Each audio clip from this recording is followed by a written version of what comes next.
After yesterday's horrible weather, what a surprise to wake up to a glorious sunny morning.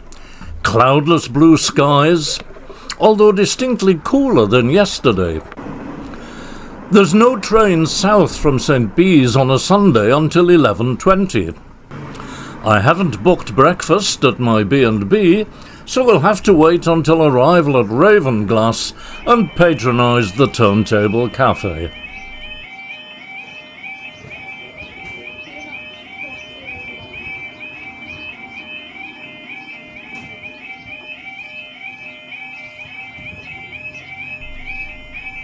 The closure of Corkicle Tunnel means that no trains can run through from Carlisle. The first train of the day will be an unusual working from Carnforth to Corkicle, reversing there to head back to Barrow-in-Furness. One of the day's trains will continue to Lancaster, whilst two will continue as through services to Manchester Airport.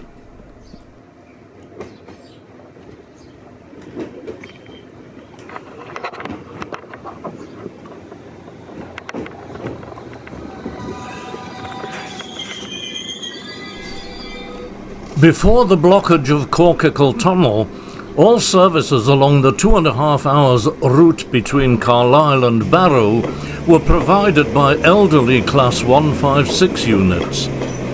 From Corkicle South, most trains are now composed of 3-car 195 units, which are too long for the very short platforms at many of the stations.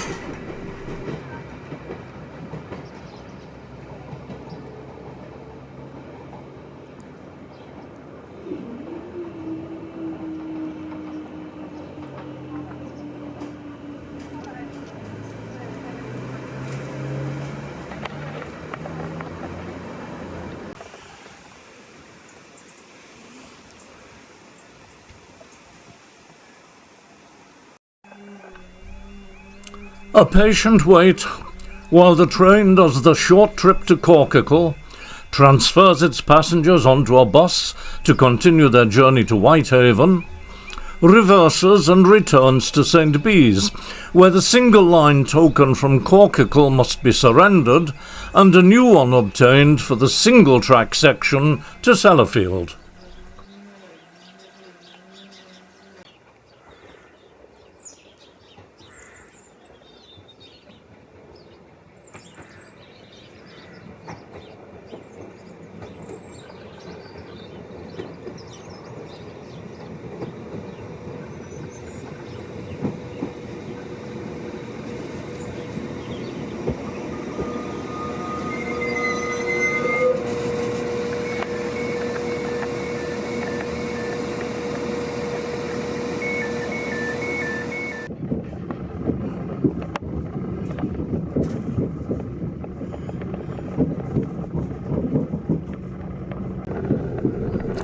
Yes, that is the Isle of Man just visible on the horizon.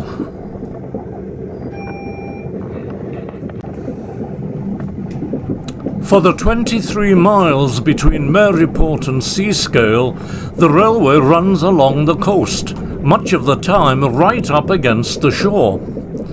I don't know of any other stretch of railway in the British Isles which can rival this, and yet it's surprisingly little known.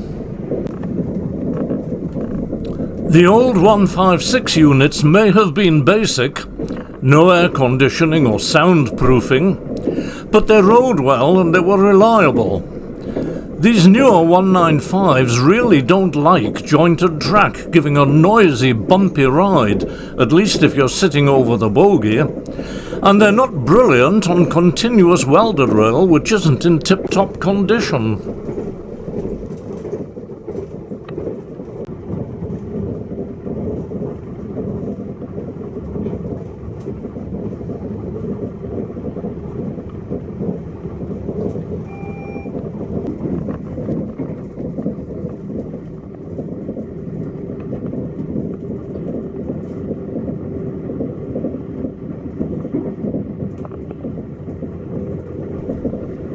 Now we approach Sellafield, The vast nuclear storage and reprocessing facility, which is Cumbria's biggest employer, after the County Council and BAE Systems at Barrow.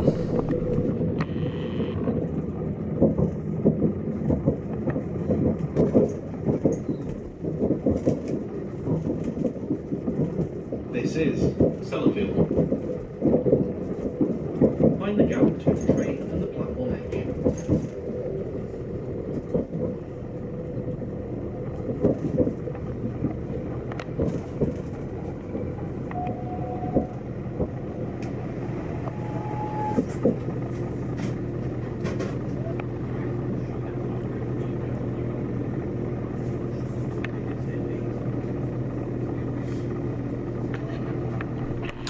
From here on, the line is twin track. No more tokens needed.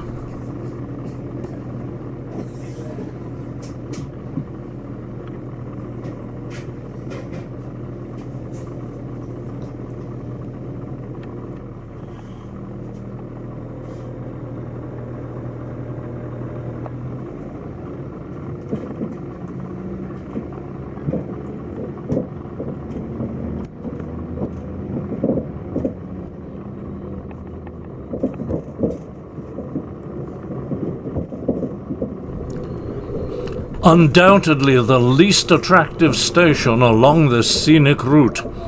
But then, it's really just an industrial halt.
Mind the gap between the train and the platform edge.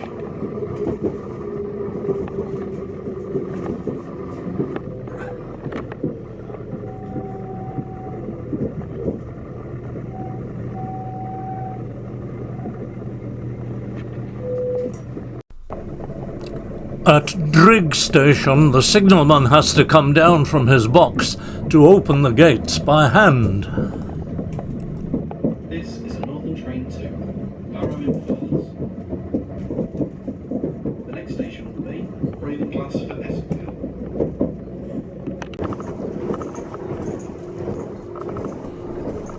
A short sprint down the coast, with fine views of England's highest mountains, brings us to our destination for the day.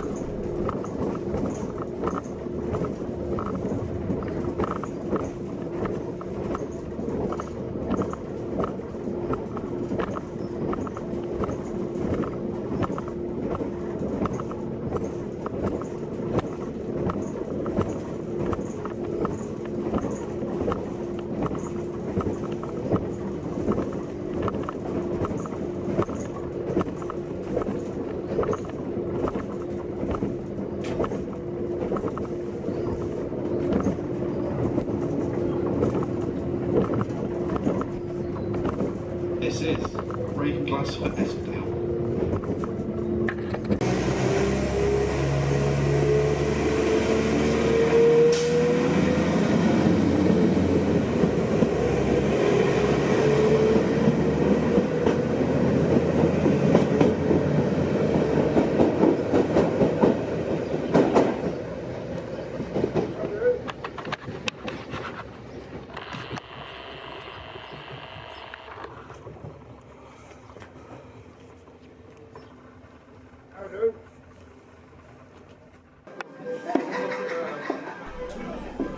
So, from 4 feet 8.5 inches to 15 inches for the rest of the day.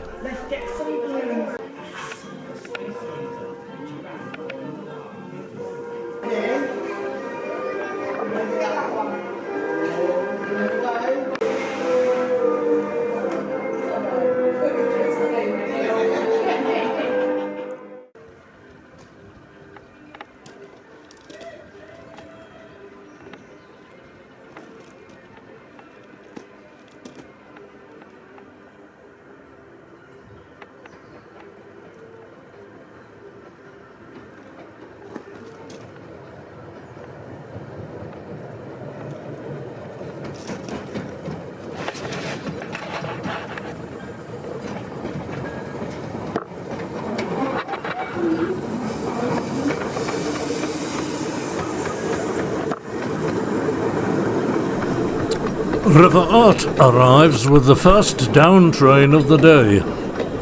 Originally built in 1894 by Sir Arthur Heywood as an 080 tank engine named Muriel for his Duffield Bank Railway, it is believed to have served at the Gretna Munitions Factory during the First World War, before arriving at Ravenglass in 1917.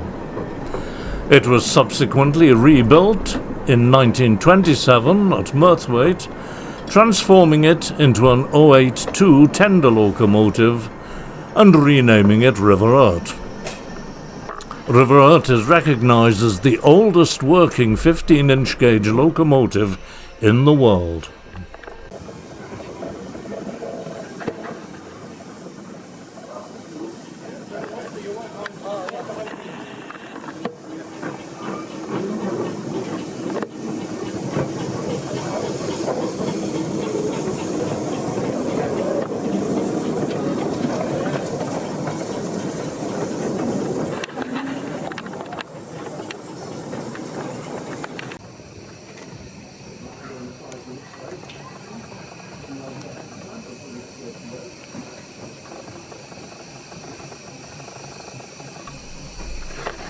I believe today is a special day for driver Tom Brown.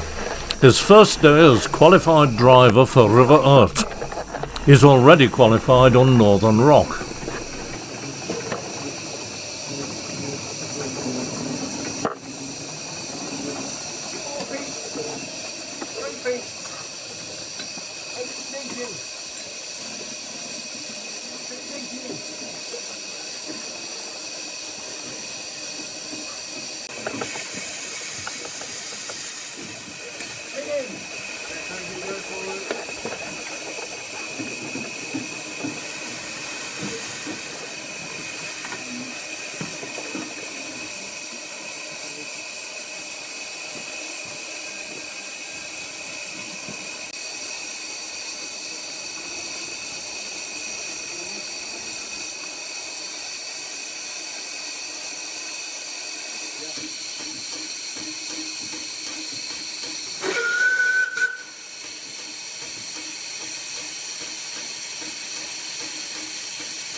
A sudden halt.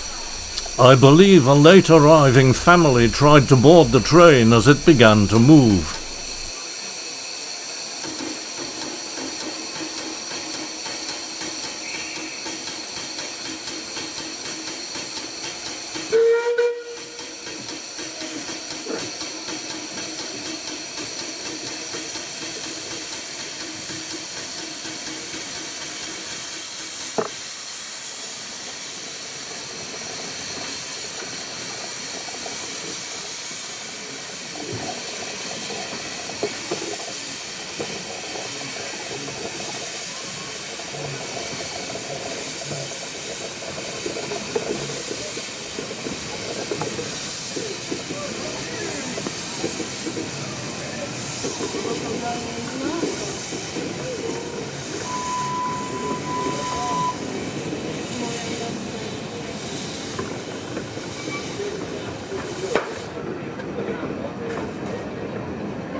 No, well there is the toilets, but that's it. I spent some time socialising before joining the diesel Lady Wakefield hauled train up the valley.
What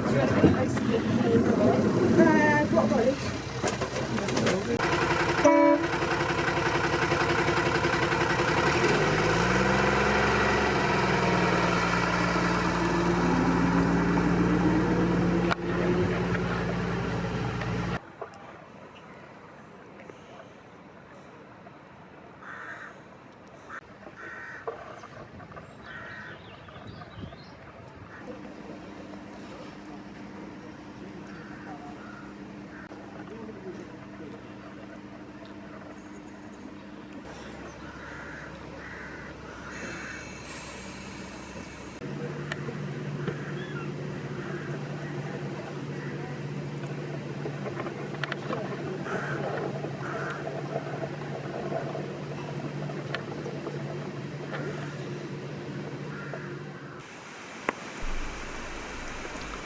As the activities here at Dalegarth are much the same as yesterday, I take a wander into Boot Village for a quick refreshment at the Boot Inn, before returning to catch the last two movements of the day.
Back to the station, a final farewell to the magical characters who have worked so hard to entertain the visitors over the weekend, and then a last trip behind River Art back to the coast, a quick pint in the Ratty Arms, and an early train back to St. Bees.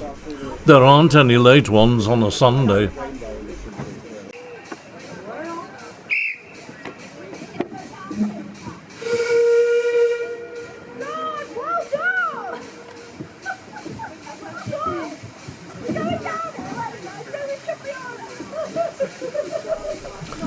I didn't go straight home on the Monday. I treated myself to the long way home via Barrow and Lancaster, the superlative scenery of Morecambe Bay on a glorious sunny morning, which I last saw from a Class 101 unit in the 1980s. But I didn't film. My equipment was all packed away for the journey.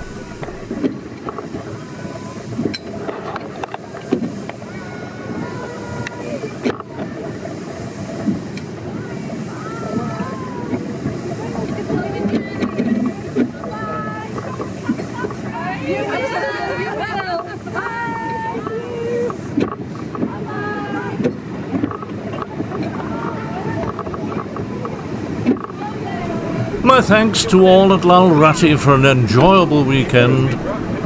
My thanks to you for watching. And here's to the next time.